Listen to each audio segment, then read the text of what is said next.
এক শালা রাত্রিও হাতে করে কিছু জানি নাই। আর খাওয়াও খাওয়াও আর বাজার করো। বাজার করতে যাচ্ছ ভালো কথা, তো এত রাগ করা কি আছে বুঝলাম না।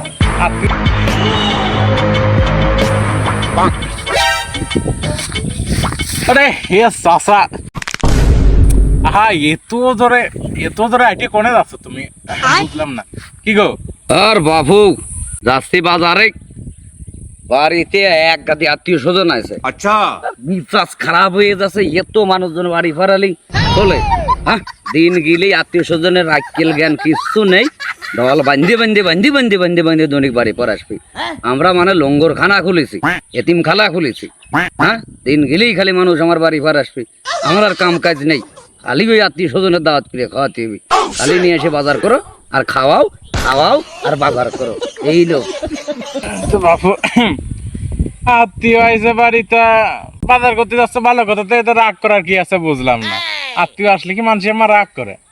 আত্মীয় আসে, মেহমান আসে, বাড়িতে বরকত নিয়ে আসে। বরকত নিয়ে আসে মানে ধর বাপু, হাজলিমি করার জায়গা পাও না। এক শালা রাত্রিও হাতে করে কিছু জানি নাই, সব খালি হাতে আছে।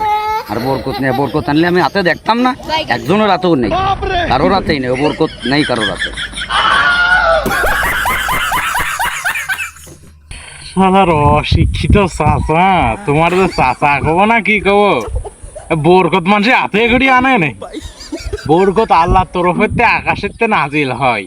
মেহমান যার বাড়ি যায় সে নিজেই তার বরাত সঙ্গে করে নিয়ে যায়। মেহমান আসলি কোন সময় বেজার হতি নেই, এতে আল্লাহ নারাজ হয়ে যায়, বুঝছো?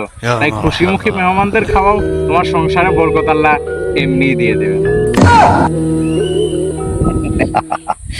আসলে তো আমি পড়ালেখা জানি, আমি কি জানি হ্যাঁ, যে আত্মীয় স্বজন বরকত নিয়ে আসার এ লোকে আল্লাহর রহমত। এইটা বাবু অসুবিধে নেই, এই চালান যারা আছে খাওয়া দিচ্ছি। তোমার চাষিকে নিয়ে কালকে আমু আত্মীয় বাড়ি বাড়ি বেড়াবো। রহমত খালি মানসি আমার বাড়ি নিয়ে আসবি, আমু মানসির বাড়ি নিয়ে যাবো।